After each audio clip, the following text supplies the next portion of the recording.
Welcome everyone.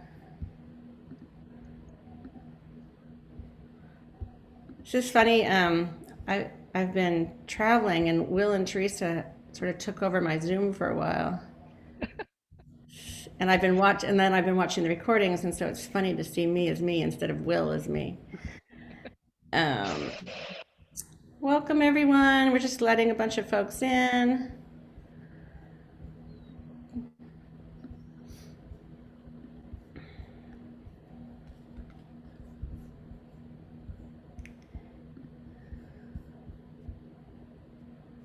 Hello and welcome.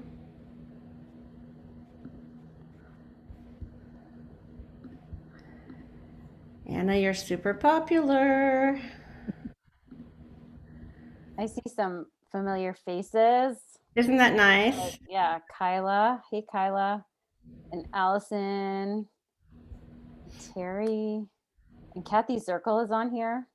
That's pretty awesome. Kathy Circle, welcome.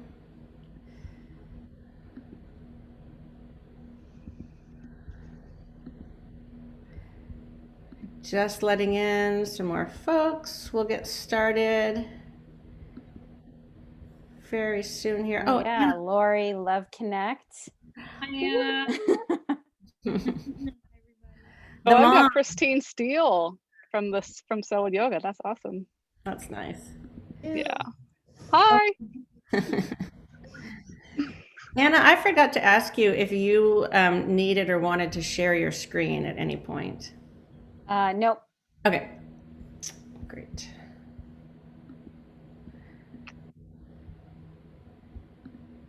Just letting in a few more people. We'll get started real quick.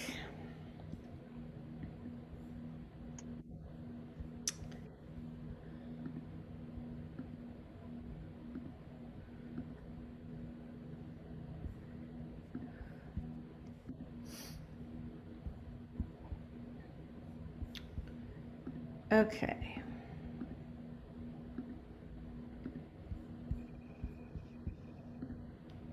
Hello and welcome everyone. I'm going to keep letting people in, but I also wanted to just say hello. I've been saying that the whole time. Hello and welcome. Hello and welcome.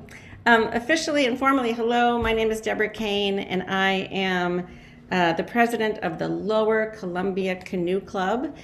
And I know we've got a lot of LCCC, Lower Columbia Canoe Club members on the line, but I know we also have a lot of folks who maybe are not familiar with the club because we posted tonight's talk on Facebook and lots of other places.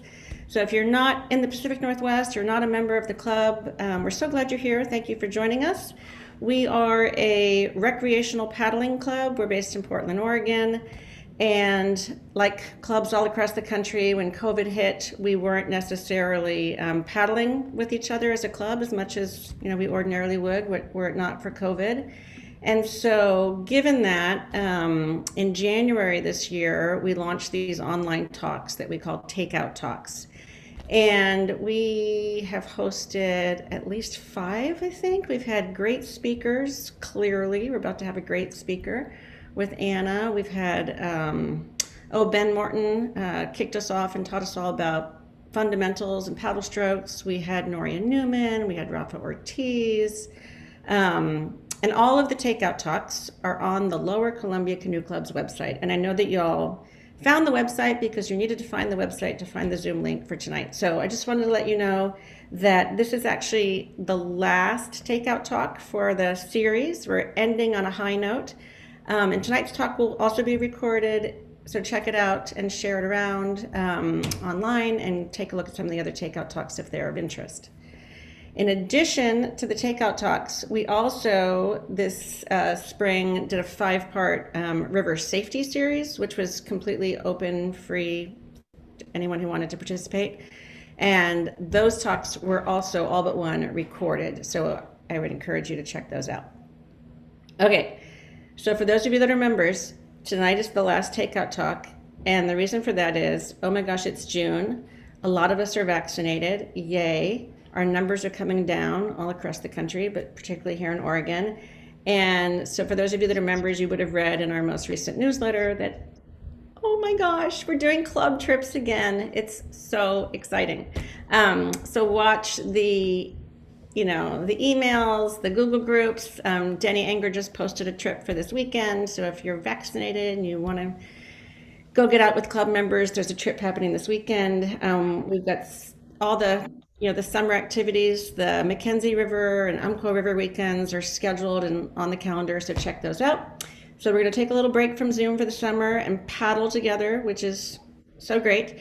And then in the fall, we have actually been working behind the scenes, in addition to all the takeout talks in the river safety series that I mentioned. We've also been working on a diversity, equity, and inclusion series that we're going to run very much like the safety series. So there'll be 5 parts to it, and it'll be a little bit of presentations, a little bit like a book club, and a little bit like a self-help seminar. So join us in the fall. And I should mention for folks that have, signed in from all across the country to hear Anna tonight, our diversity, equity, and inclusion series will also be free and open to the public. So, please stay in touch with us, either on Facebook or, just shoot me a note if you're super interested in the DEI series. It'll be posted on the website. Okay, so that's the club. Again, ending on a high note with Anna, who literally wrote the book on yoga for paddling. Anna's going to give her presentation first, and we're also joined tonight by Siobhan Weiland, who's an LCCC member. Hello, Siobhan, and also the owner of Selwood Yoga. And again, for those of you that are club members, you would have seen one of the emails that went out recently. Siobhan is going to be taking the best notes out of anybody during tonight's talk, and we'll be using a lot of what she hears from Anna to create a yoga class for paddlers just for LCCC members. That class is free if you're an LCCC member. It's going to be on Monday, June 28th from 6 to 7.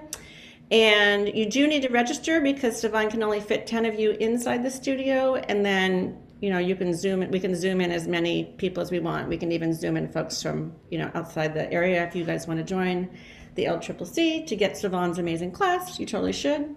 Joining the LCCC is only $25. And in addition, Siobhan has also released a coupon code so that when you're super inspired tonight after Anna's talk and you want to keep working on your yoga practice, developing your yoga practice specifically with paddling in mind, Siobhan is giving all LCCC members a coupon code that is good for 50% off either a 10-pack class or a 5-pack class. So thank you so much, Siobhan. Amazing. Thank you so much, Anna. I know it's 3 hours ahead your time.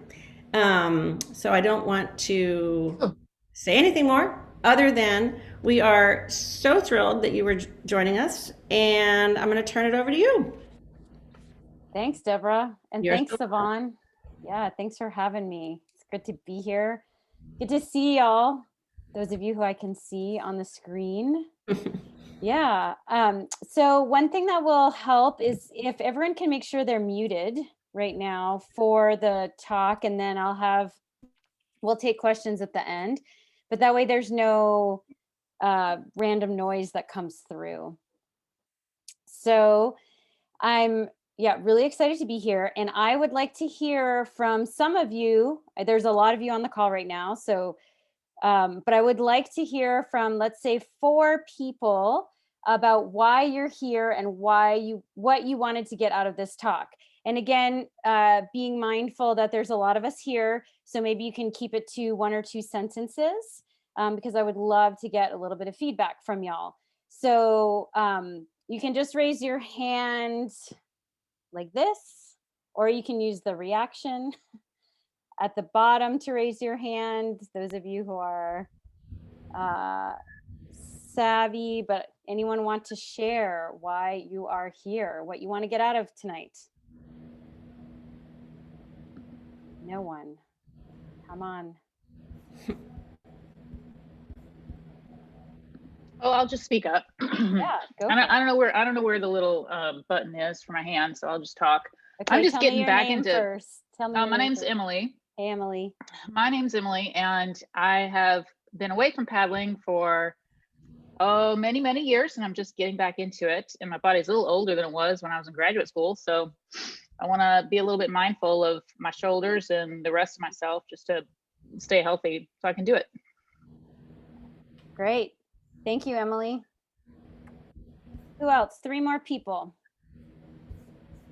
I'm not gonna start presenting until I get 3 more people. All right, I see Linda's hand went up and then Teresa. So Linda, you want to unmute yourself?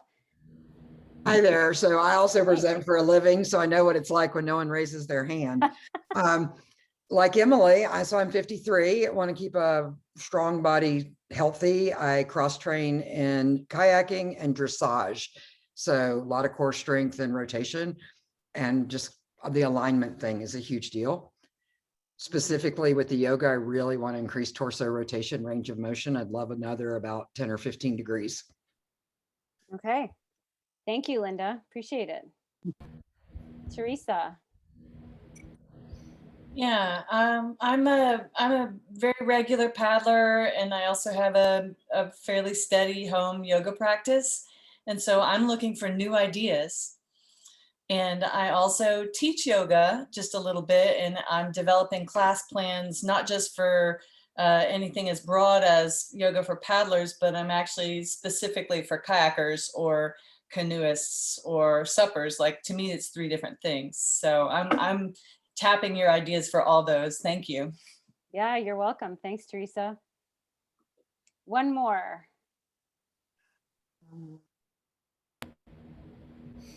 Well, I'm Marty. I don't know if you can see me. We can't see you, but I can hear you, Marty. Okay.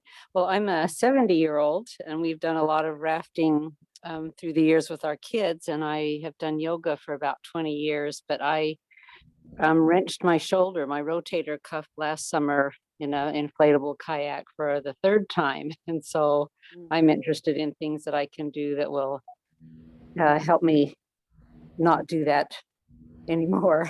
It's taken a year to get it back. Got it.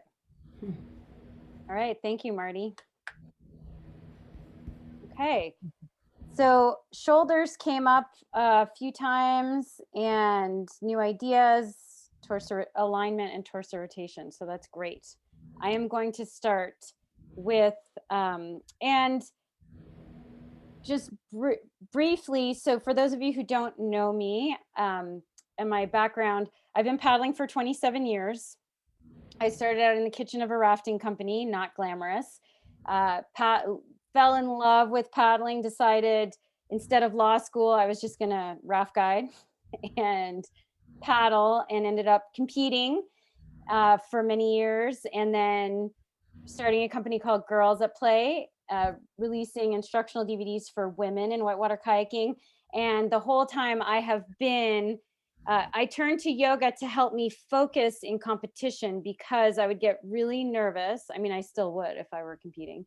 And I had a hard time focusing on what was right in front of me and what I needed to do versus stories in my head of what other people were thinking, how the outcome would be. And so yoga was a way of helping me to focus mainly in competition at first.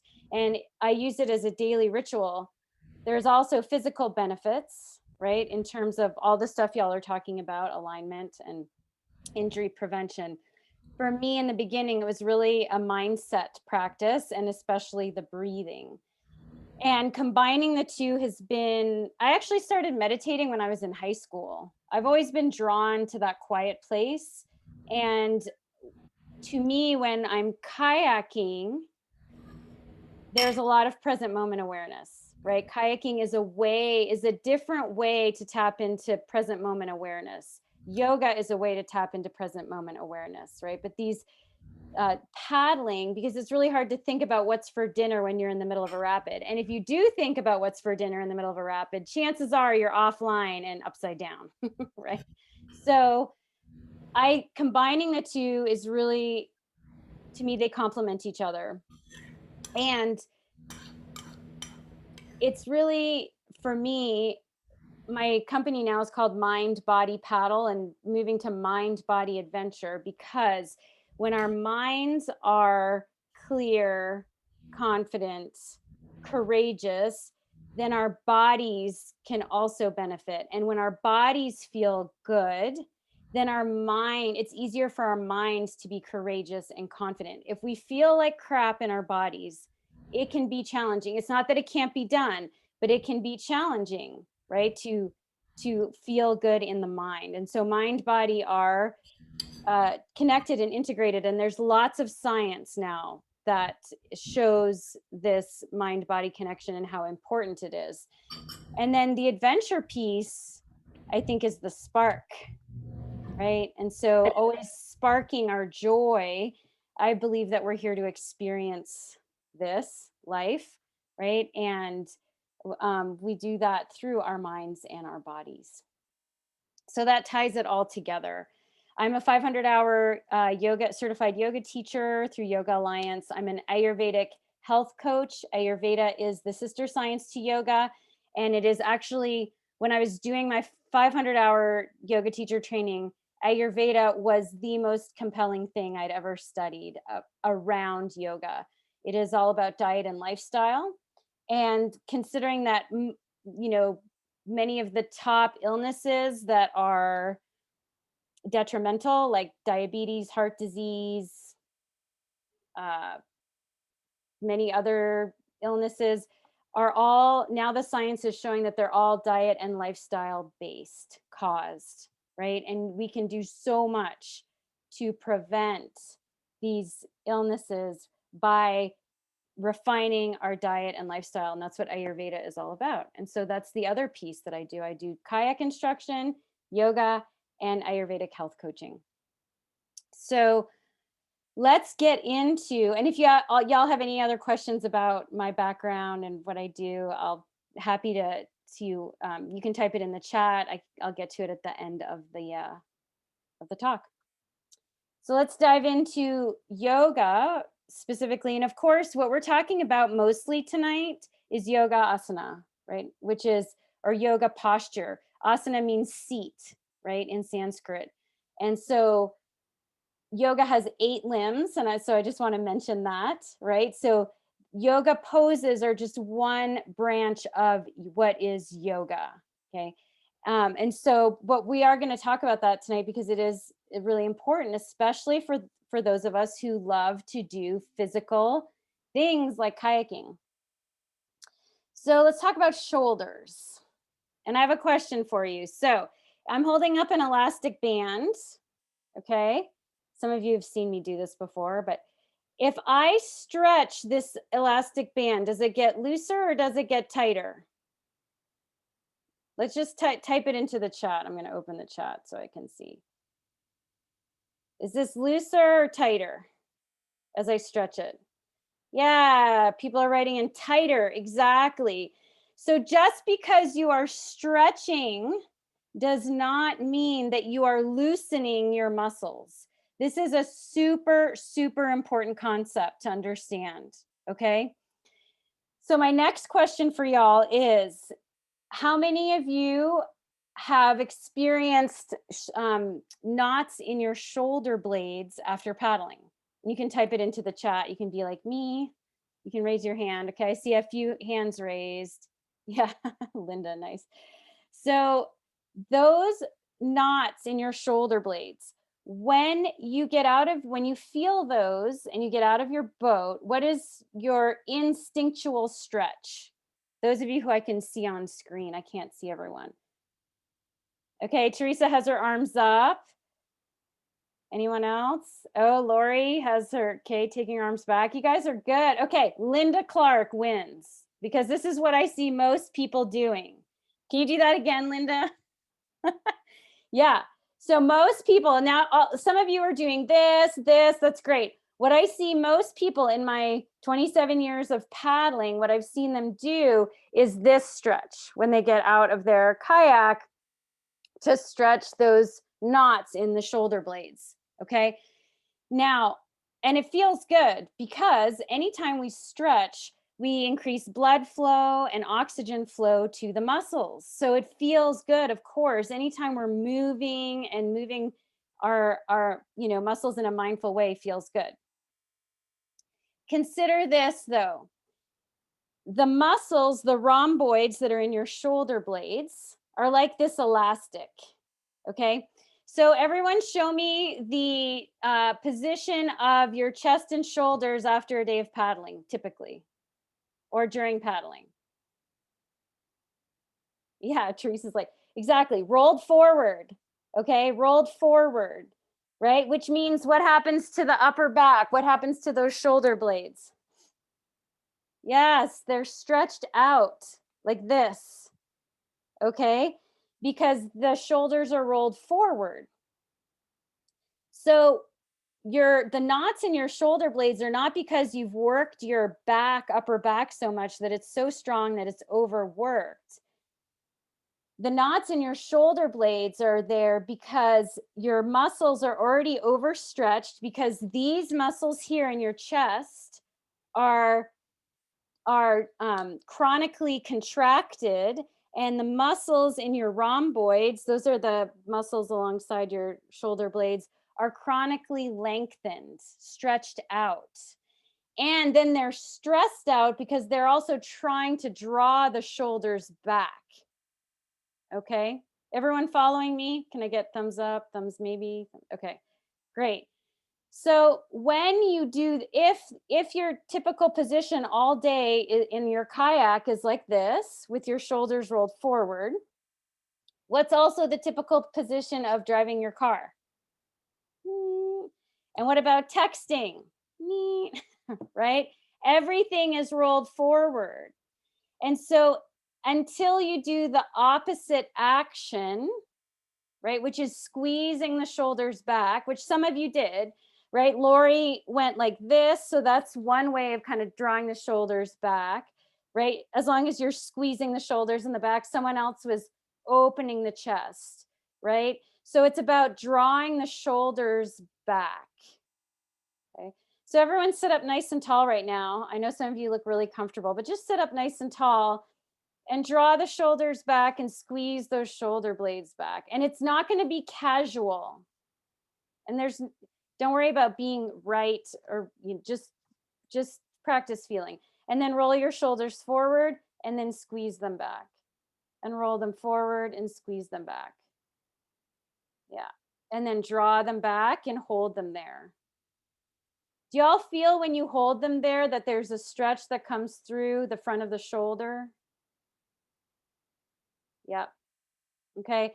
What we're doing in this instance is strengthening those upper back muscles, not the very top ones, but those rhomboids, so that instead of being like this and being all knotted up and stressed out and chronically stretched, we allow the muscle to come back this way. But in order to do that, we actually need to contract it. So here is like super simple, right?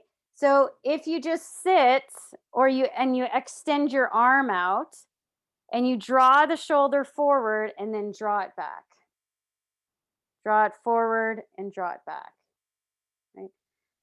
Forward and back. And then you integrate it back and down. So then draw it back and hold it for a moment. And you'll notice that it's not casual. It's not easy to hold that shoulder back.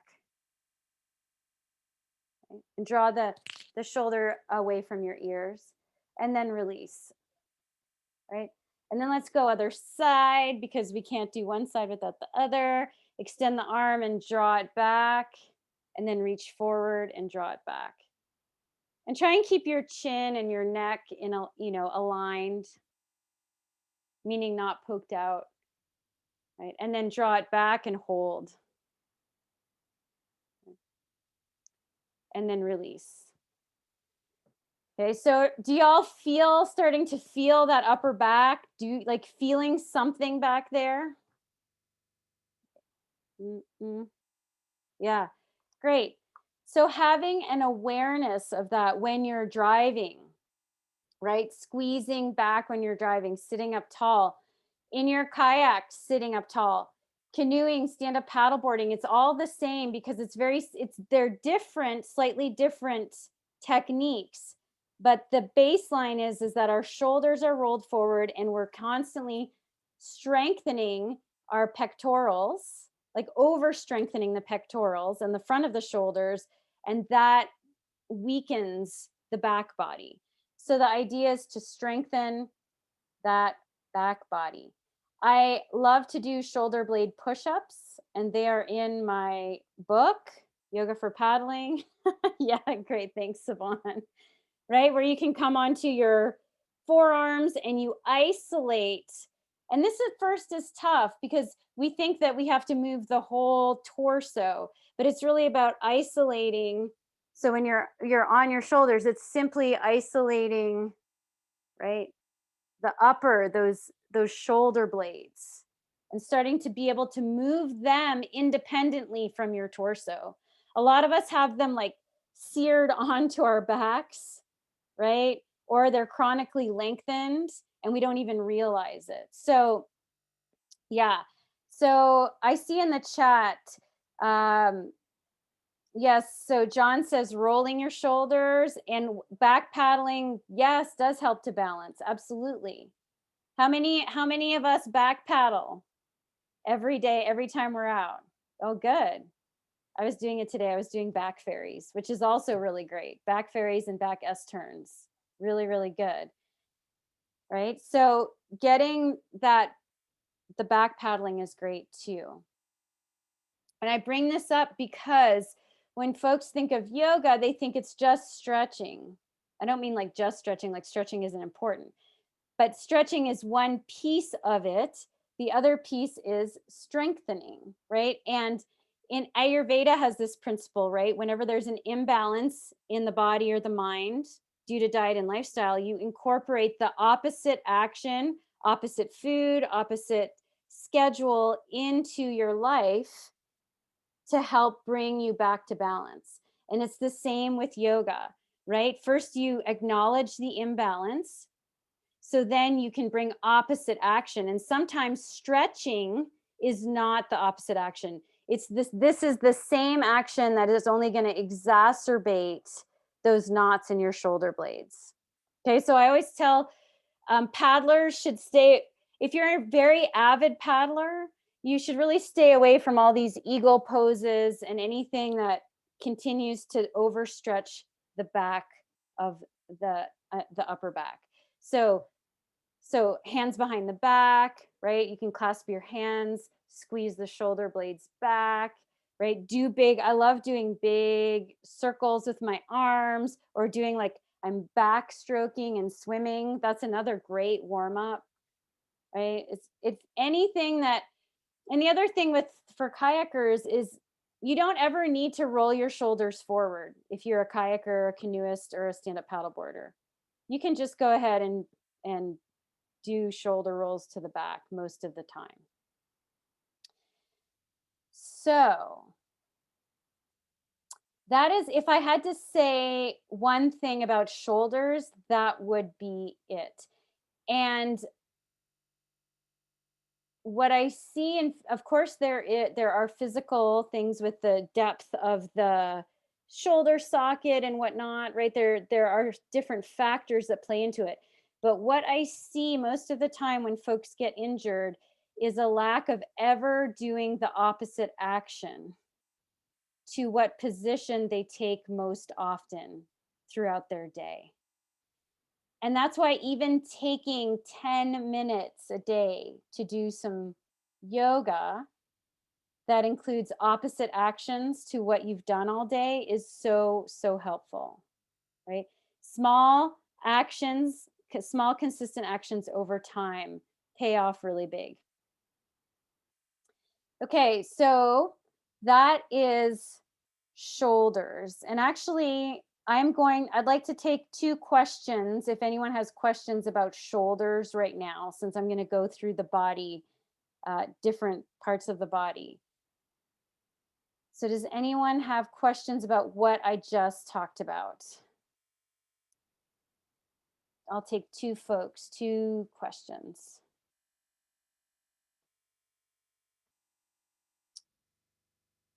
All right, no one? All right, then I will take that as a sign that I am going to move on. Okay. Let's talk about let's talk about the hips and the low back. So I went to a master teacher like a couple years ago. He was actually a positional therapist, and he was saying that in the US, we spend over $100 billion a year trying to relieve back pain, especially low back pain, when almost all low back pain is preventable. Again, there are some exceptions, I get it, for sure. But if you're where, and answer in the chat, where do you think what do you think the root cause of low back pain is? Just a guess. Anyone? Okay, Teresa says sitting too much. Posture, tight hamstrings, poor body position. Okay. Weak abdominals. Winner is quad imbalance. Right? Quad imbalance, and I would add the front of the hips. Okay, so all of this is true. Posture plays into it. Sitting too much plays into it. Tight hamstrings, not so much. It can be, right? But quad and hip flexors, yes, Lori, right? So it's counterintuitive because when someone has low back pain, you think, oh, there's something wrong with my back. What's going on with my back? And what's the first stretch that folks do when they get out of their kayak or out of their canoe or off their stand-up board when they are experiencing low back pain? What do you think? You can write it in the chat. Okay, Teresa says she squats. Yes, Savan. Yes, they fold forward, exactly, right? Because again, it feels good to get oxygen and blood, and it might feel good in the moment. But just like this part, what I was talking about with the shoulders, the chest is chronically tight, our hip flexors are chronically tight. And so what actually needs to be stretched is the front of the body, right? The hip flexors and the quads. If you actually stand up every so often throughout your day from sitting and stretch your quads and your hip flexors, your low back pain, I can't guarantee it, but it's very probable that your low back pain will start to subside. And that means when we're kayaking or canoeing or stand-up paddleboarding has a little bit less of this because we're standing up. But especially in canoeing and kayaking, we need to get less stubborn about stopping for a moment and getting out of our boats and standing up for a few minutes. That can be all it takes, truly. You don't need an hour and a half yoga practice for this. All you need to do is every 45 minutes or an hour or so, pull over to the side, get out of your boat and stand up and do a few quad stretches. It'll go a long way. So Teresa, thank you for demoing a beautiful quad stretch. All right, so she's standing. And then you can also do lunges, high lunges, where you step one foot back. I love high lunges because, you know, when I'm at the put into a river or the takeout, I don't always want to get down on the ground. You know, there may be some places where that's nice, but not a lot of places. And so doing a standing high lunge where you just simply step a foot back, right? And stretch out that quad and the front of the hip goes a long way. So if you're experiencing low back comfort, start stretching the front of your hips. And then Teresa also in the chat said that she squats. And the benefit to that is that just like the rhomboids in the upper back get weak from paddling, our glutes are super sleepy. And trust me, when yoga teachers based in anatomy started telling me this stuff, and then yoga therapists I was like, there's no way, I'm strong. But it's not that you're not strong overall. It's just that compared to the front of your body, the back of your body is sleepy, right? That's all.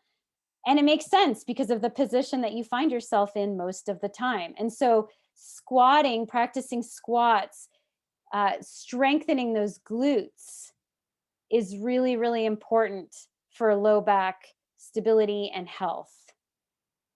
It's also really important for IT band, right? So if you, and this isn't really something that a lot of kayakers, sometimes we do actually, because I had chronic IT pain and I started rolling out my IT band and it's kept getting worse. And I kept doing pigeon pose because that's what people say, like do pigeon pose.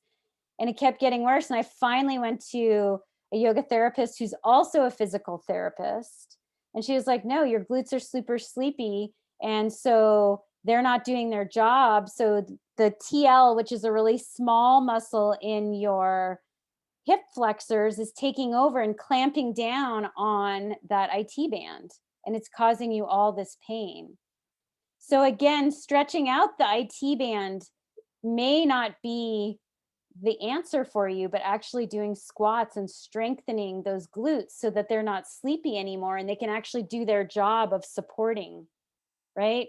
Supporting you, supporting your posture, supporting the front of the body. And again, creating that nice balanced alignment versus the front of the body is so tight and that's pulling the back of the body out of alignment. Because remember, the hip flexor, there's the big muscle called the iliopsoas that runs from the inner thigh across the pelvis and attaches at the spine, right? And this is really important. Muscles are attached to bones via tendons. So when one muscle group is tight, it actually will pull your bones out of alignment. And that is the source of a lot of discomfort and pain. And again, the key is to stretch out the muscles that are chronically contracted and pulling those bones out of alignment and strengthening the ones that can help support them, right? And stop them from getting pulled out of alignment so much. Okay, how's this landing?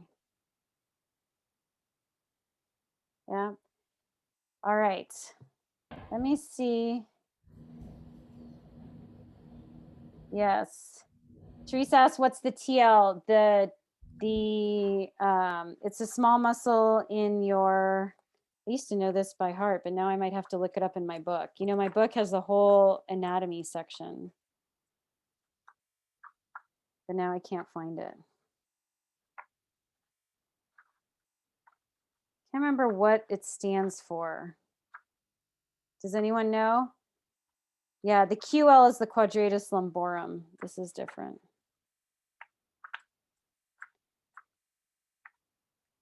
Just give me,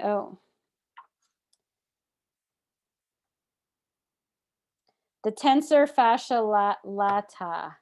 Tensor fascia lata. That's what it is. It's a very small muscle. And it's fascinating when you look at it and you're like, how the heck is that clamping down? It's so small. But that's what happens when our bodies become imbalanced. These small muscles have to like do all the work and they just get so out of whack. So yeah, Leslie's asking, what are some ways to stretch the IT band? So again, I don't recommend just stretching the IT band. I recommend doing squats and seeing how that goes and seeing if there's any relief in the IT band. And if there's not, then, you know, pigeon pose is a good one. So here's my favorite stretch. It's with a band lying on the floor. If I could pick one stretch to do for your hips, it would be this one, right? It would be this one. It gets your hips, your hamstrings. I know it's hard for y'all to see, but it's the one with a strap. And don't do it without a strap. Letting go of the ego of needing to like hold on to the foot. When you try and hold on to the foot, again, it curls everything forward in the front of the body. Give yourself the gift of a strap, right? So you can draw the shoulders back. Your spine can be in alignment along the floor, right? And you can really get a stretch up and then out and then across. And the across is the IT band stretch. And then a twist all the way over. Liz is asking if I do foam rollers. Yes, I use balls and I use foam rollers on my thighs, on my quads, mostly. That's where I mostly, and into my pelvis, like that, the iliopsoas. I don't roll out my IT band anymore since I had that terrible experience. But again, we're all unique. So that's why I think that going to a yoga teacher, yoga therapist, physical therapist is really important, right? So that they can actually look at your body and see what's going on with you. Yeah, and I love what Savan is saying. Blocks, straps, bolsters, cushions, right? I love props. I use props every day in my personal yoga practice. So don't be afraid to use them. And one of the best, just coming back to the shoulders, real quick, if I had one stretch for the shoulders for paddlers, it would be this one on a block. Right? I don't know, can y'all see? Right, with the blocks underneath the back. Pick up a copy of this book, y'all. You can get it on Amazon. There's some good stuff in it, right? And it's specific to paddling.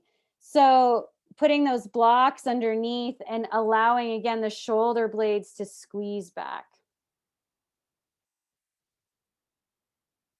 Okay, so we've talked about the front of the body. So if there was a rule of thumb for yoga for paddling, it would be lengthen the front of the body, strengthen the back of the body.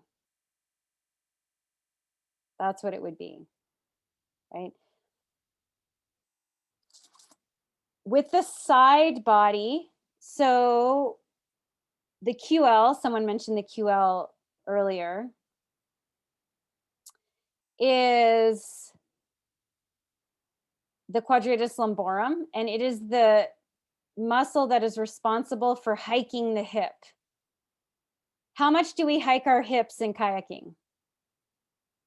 All the time, right? The roll, edge control, eddy turns, peel outs, ferries, right? In stand-up paddleboarding, we hike the hip all the time. It's one of our balance points, right? Same thing in canoeing. And so stretching the quadratus lumborum, which is down here, is really important. And that's where you do side stretches. Okay, so nice big side stretches.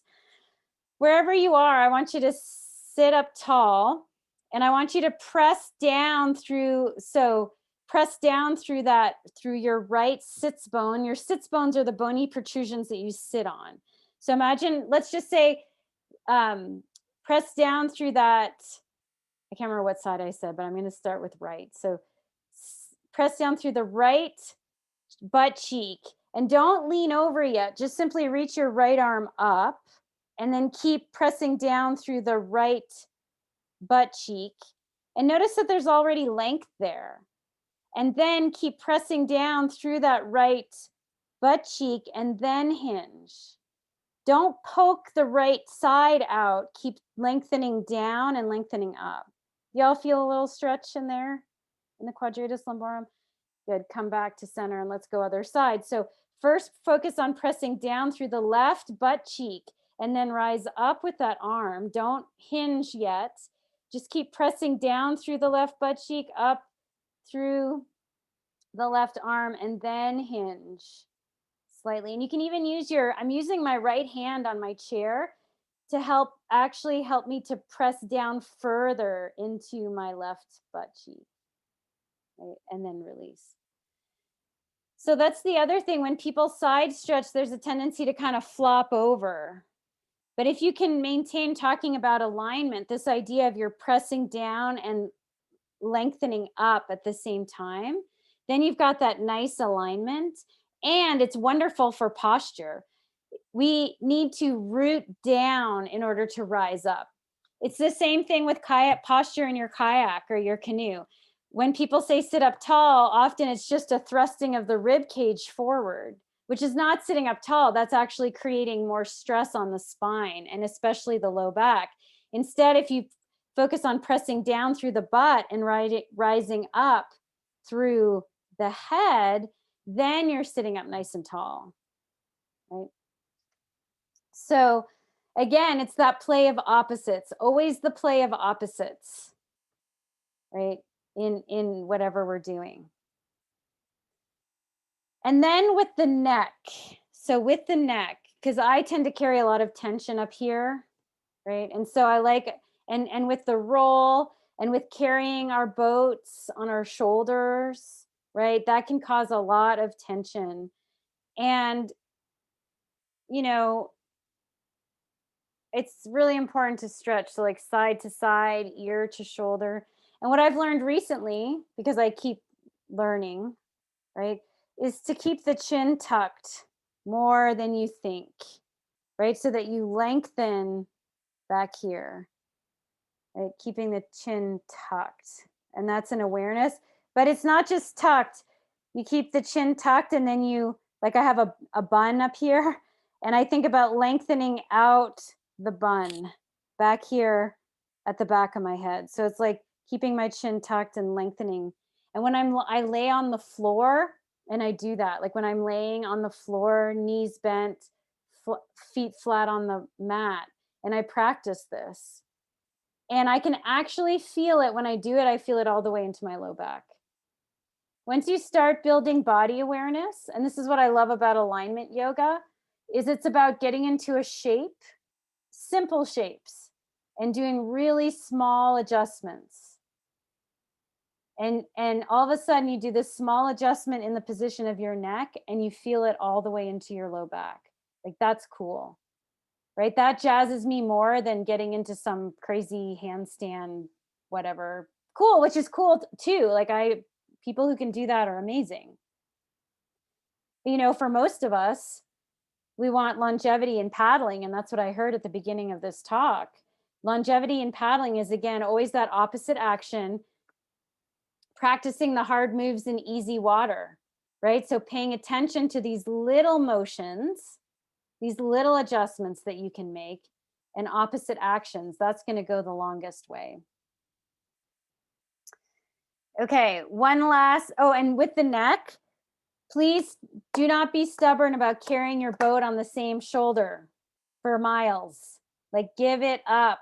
Those of you, maybe there's no one on this call that does that, but I live in Asheville, North Carolina. Our local run is the Narrows of the Green. There is almost a mile hike in.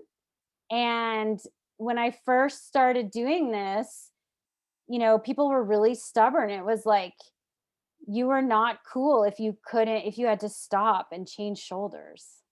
I was like, okay. And then all of those people have back problems and neck problems. You know, it's like we get stubborn and we let our ego dictate things that really what's important. Is it important to carry your boat on the same shoulder all the way down the hill? I don't know. Or what's the big deal of stopping, switching shoulders, switching sides? You know, you keep walking, then you switch sides again, right? That's going to help you with longevity. Being stubborn and only carrying your boat on one shoulder will lead to injury over time.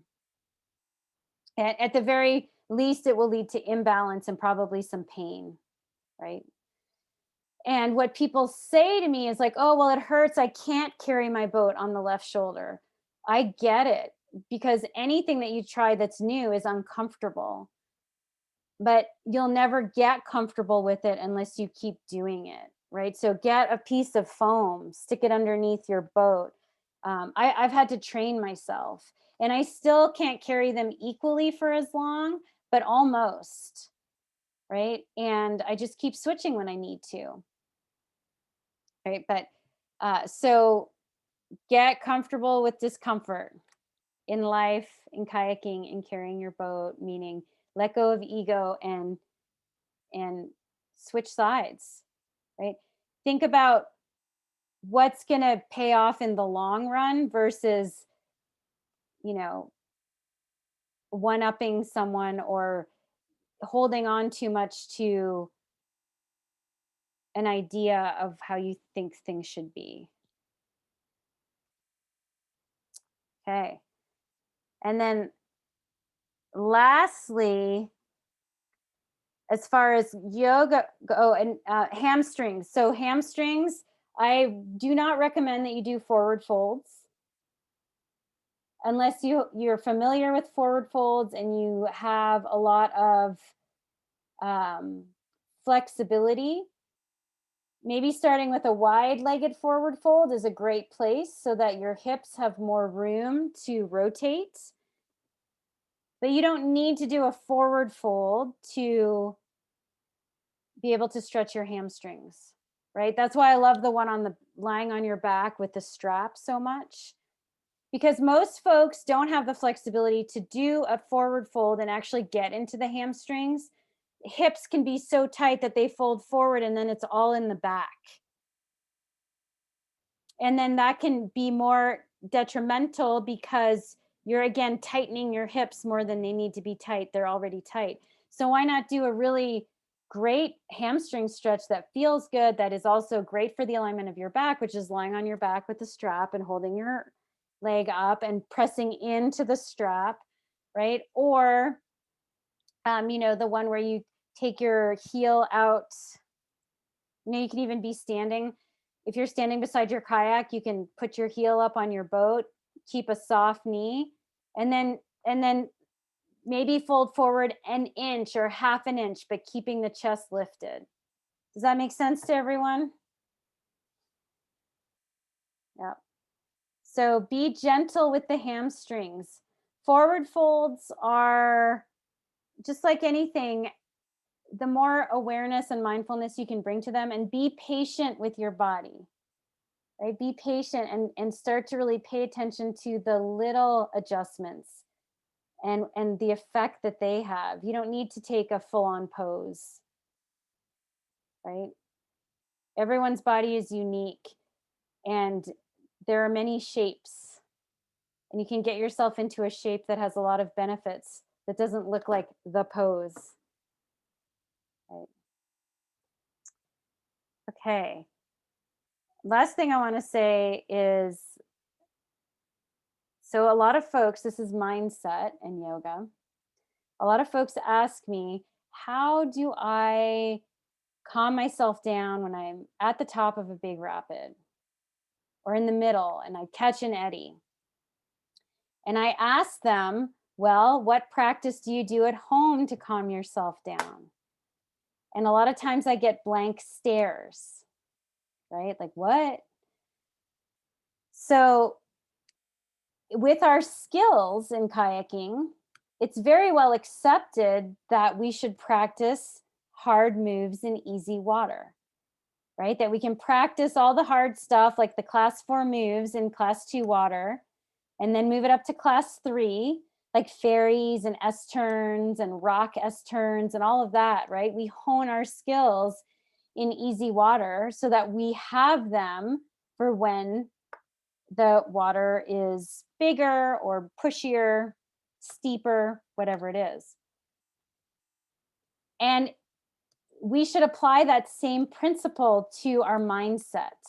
It makes no sense to think that you can somehow miraculously calm yourself down in a really stressful situation if you never practice calming yourself down in an environment that feels calm and safe and peaceful.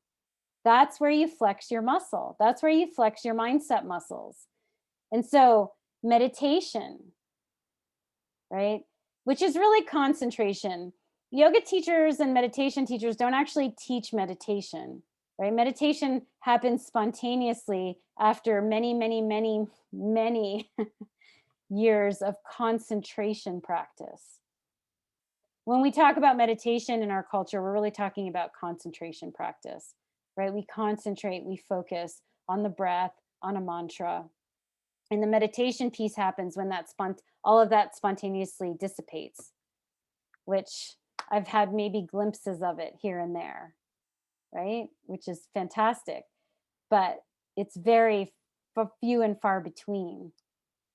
And so think about that. Do you want to, is taking a deep breath helpful for you? Well, then maybe taking 5 minutes in the morning, every morning, to practice deep belly breathing, breathing into the front, breathing into your belly, breathing into your low back, right? And we can actually do that right now. So everyone sit nice and tall. And you can close your eyes or not. You can gaze ahead. And I want you to put one hand on your belly and one hand on your chest. Let's do it this way. And we're going to inhale into the belly, draw the breath up into the rib cage and all the way up to the chest. And then exhale, belly, rib cage, and chest. Inhaling belly, rib cage, chest. Exhaling belly, rib cage, chest. So we're inhaling 1, 2, 3, and exhaling 3, 2, 1. Inhaling 1, 2, 3, and exhaling 3, 2, 1. And then release your hands.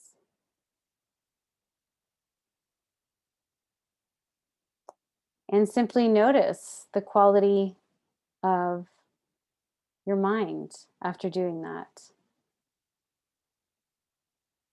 So what are the qualities of your mind after doing that? Just post in the chat.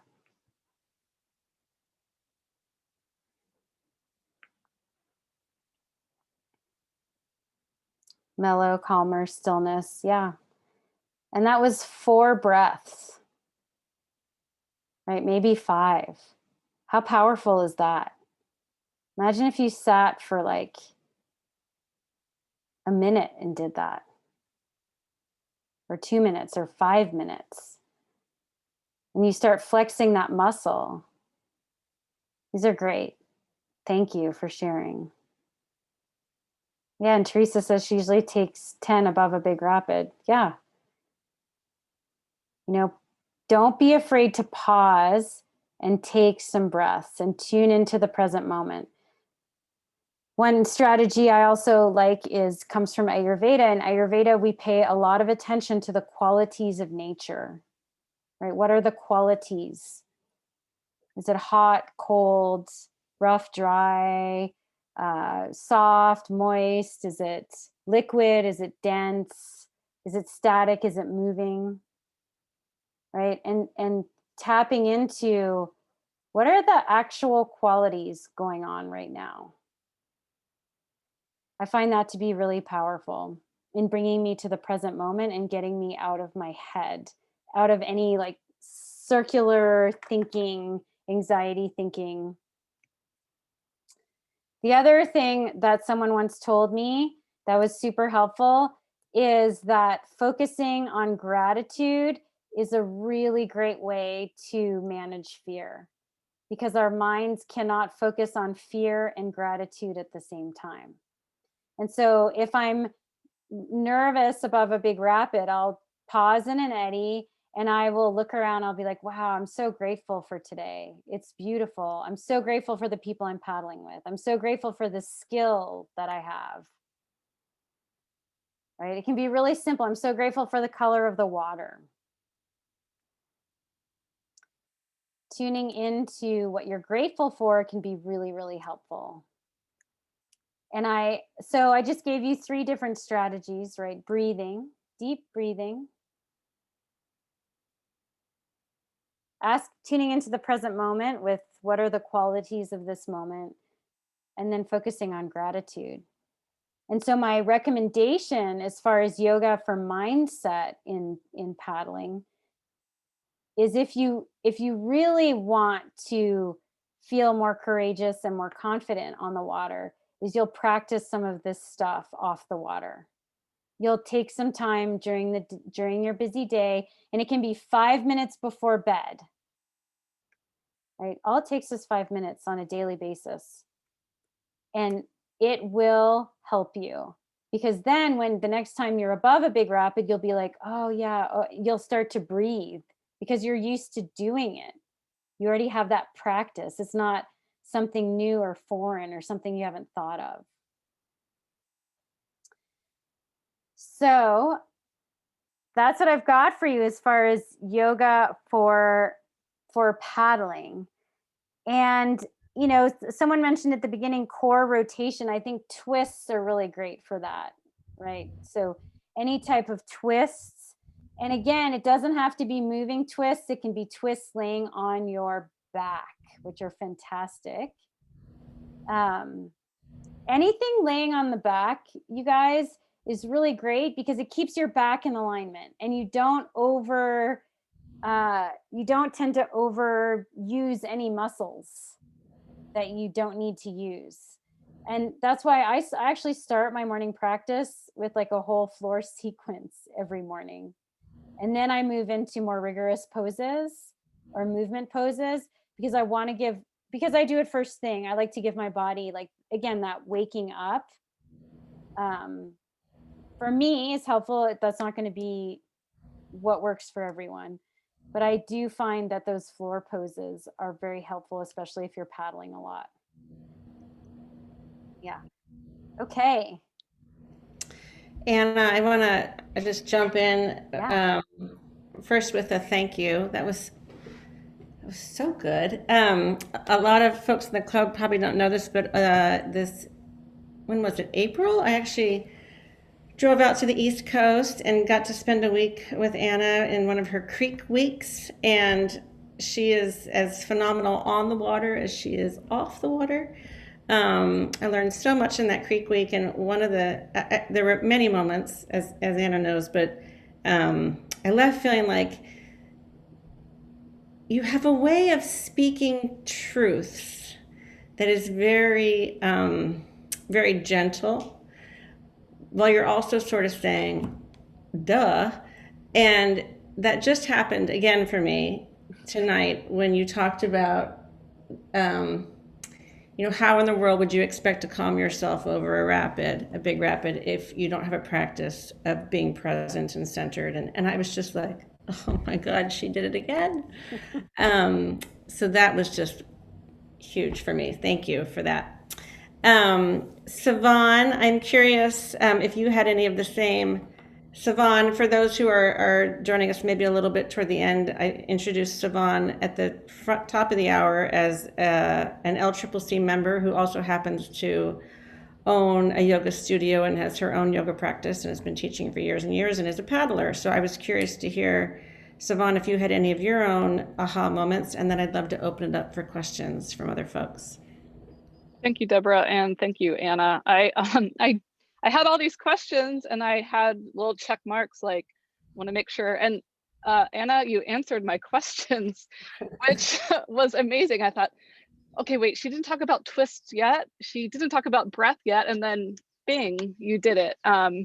Similar to Deborah, I loved the strength-based focus, and everything that you talked about made a lot of sense.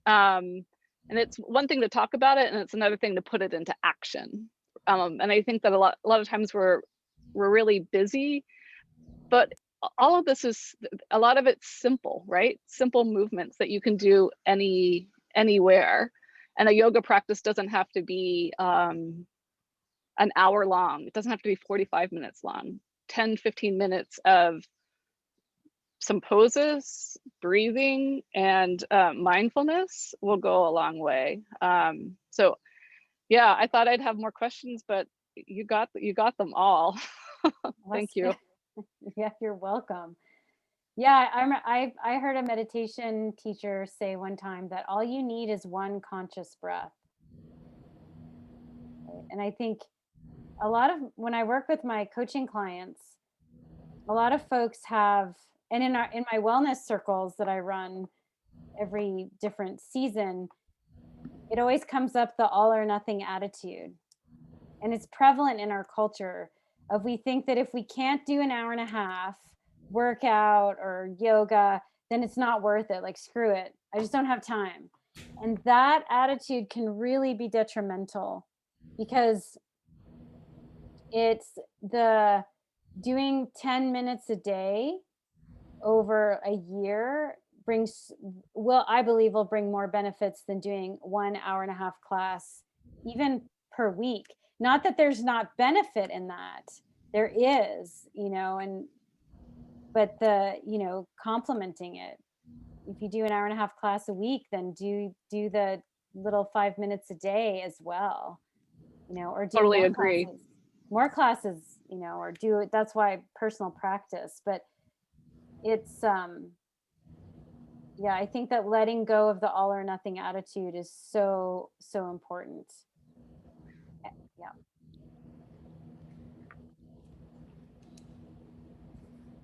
Are there any other thoughts or questions from other folks on the line?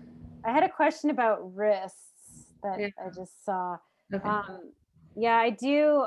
Wrists are really important, and I do wrist stretches and also pulling traction, which I like, just like pulling it out. And there's a company called Banyan Botanicals. They make Ayurvedic products, and they have a joint balm that has a bunch of herbs. It's a salve for joints. And I'll spend time, especially in the high paddling season. Well, I'll rub all my joints with that and give it, rubbing your joints is really good for all the joints, knees, like getting in there and really giving it a little massage and a little rub gets the fluids going. Yeah.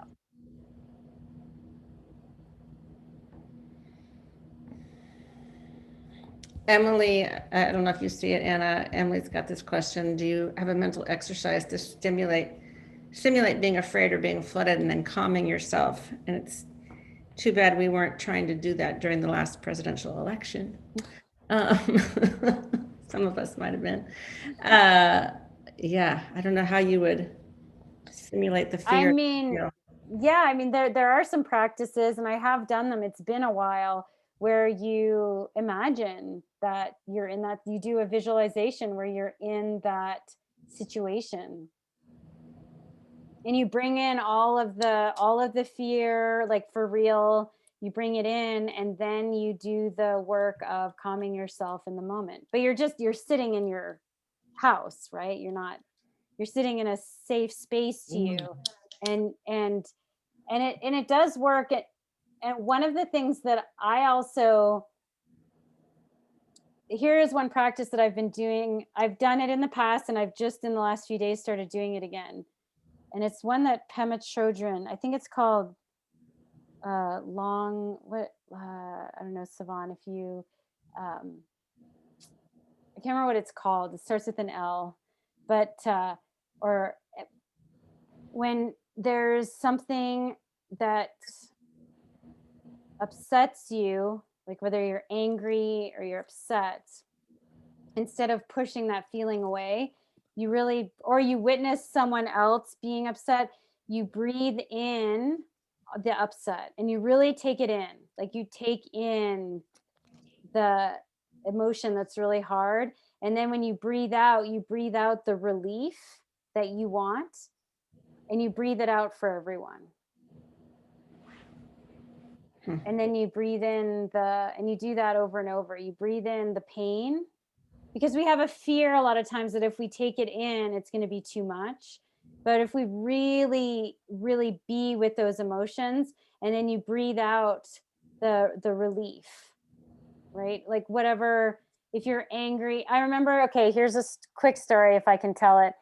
Okay, this is years ago, on the Ottawa River, huge wave. This is back when I was competing, and my husband and I were surfing Bus Eater, a mini bus. We were trying to do big air tricks, and there was a competition at the time for video called, like, I don't know, Big Air or something. So I was videoing him on shore, and he, of course, was more consistent than me in some of these big air tricks. So then we switched, and I went out. So I'd videoed him for like a half hour, 45 minutes. And I go out and I'm surfing and I do the biggest Pan Am that I'd ever done at the time. It was huge. And I look up and I can tell he's looking at the video camera instead of filming me. And I go over after my surf session. I know it sounds trivial, but at the time it was really important. It was like my kayaking career. So I go over and talk to him and he was like, oh, I was rewinding. This is when it was tapes. Like we had this is like pre-phones. And he's like, I was rewinding the tape to watch myself. And I was so mad. I was so mad because it was like the biggest trick I'd ever done. It was huge. And I was so excited. I was like, yes, I did something that I can enter into this competition. And I remember you walk up on the Ottawa, it's like big rapid, but then a lot of flat. And so sometimes you walk back up, depending on where you're staying, you paddle across the flat water. And I remember being so mad at him. And that's what I did all the way across the flat pool is I just breathed in all the anger. I was like, imagine all the people right now in the world that are feeling this angry. I know there are a lot. And then I breathed out like, calm or, wanting relief, feeling heard, feeling seen, whatever it was. And by the time I got to shore, I really wasn't mad anymore. I was like, well, it's just the way it is. Can't change it. So there's my story. Oh yes, Savon, Tonglen. Yes, giving and receiving.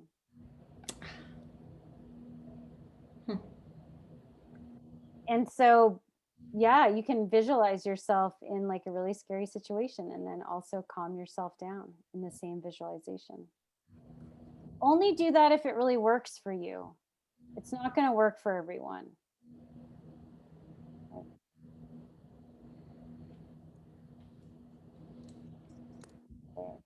Anyone else?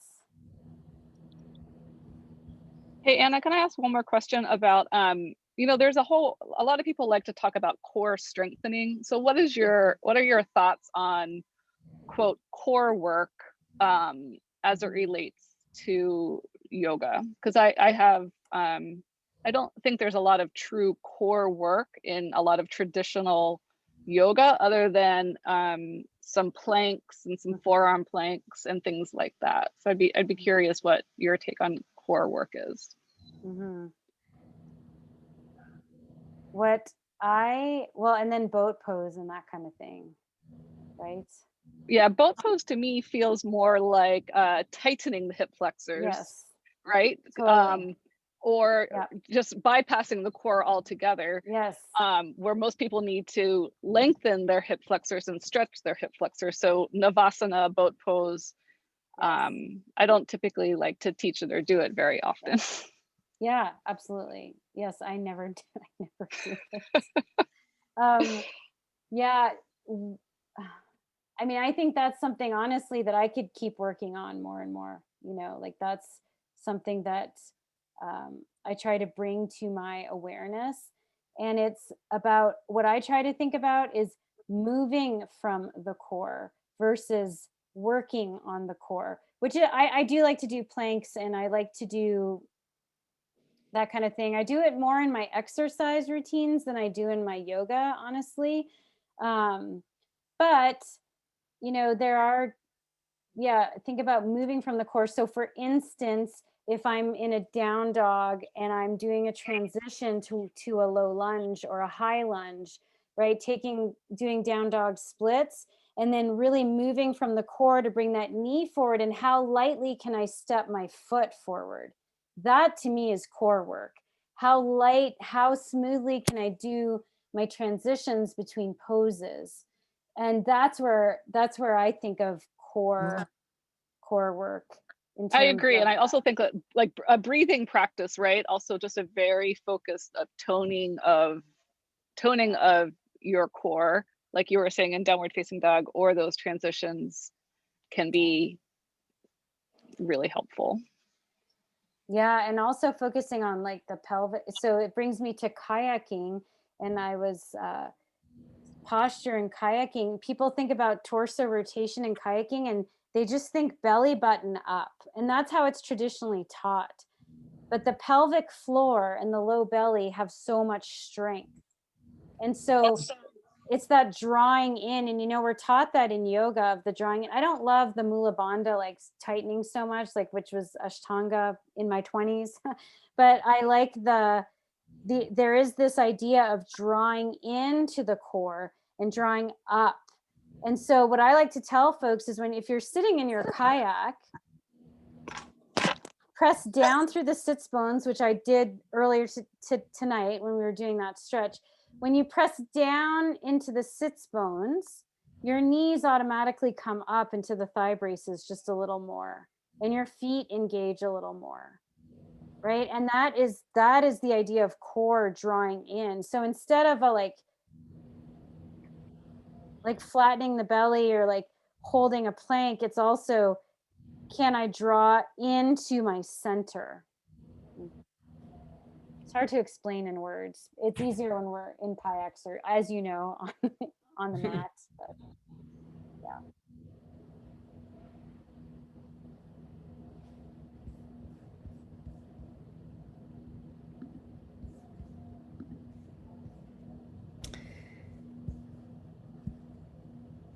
Any other questions?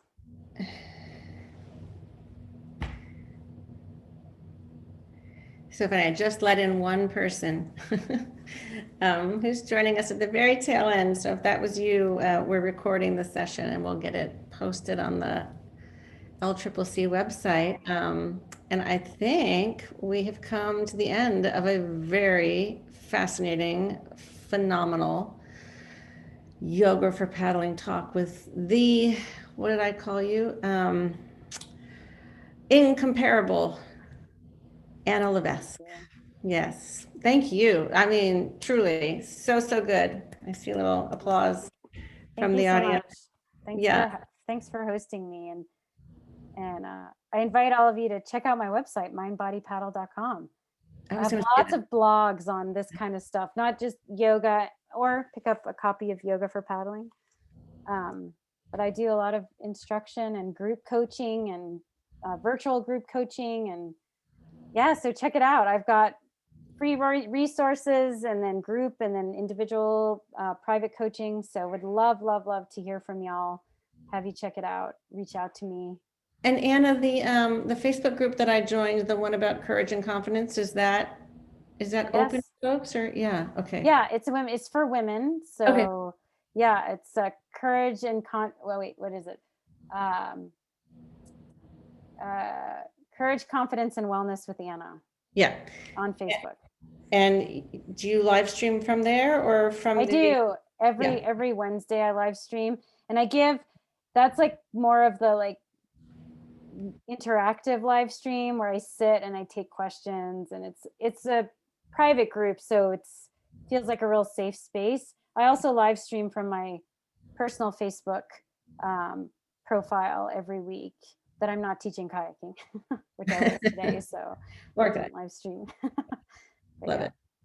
All right. Well, we'll share all the links around to members, and we'll take a little selfie when we're in our Savon class practicing. Awesome. Yeah, that'd be great. Well, actually, hello, we're live streaming it. You should join. Yes. Monday, June 28th. It'll be a little late for you. Good. What time is it? It's 6 our time. Yeah, I was gonna say that'd be late for Anne. That'd be 9 o'clock your time. I know that is. But I'll put it on my calendar. Yeah, it'll be your just before bed practice. Yeah. All right. To everyone that joined us, thank you so much. As I mentioned at the beginning, this is our last takeout talk, our last Zoom call. So I'm looking forward to seeing folks back out on the water with all of our new skills and knowledge. And we'll pick up the Zoom presentations in the fall. And Anna, thank you again. You sent us off with a bang. I really appreciate it.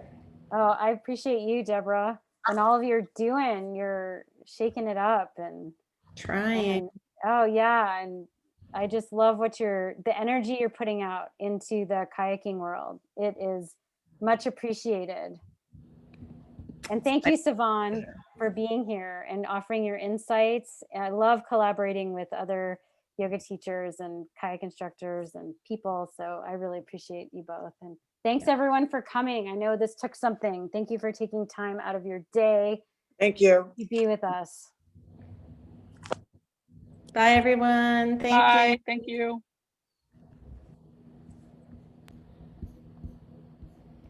Mhm.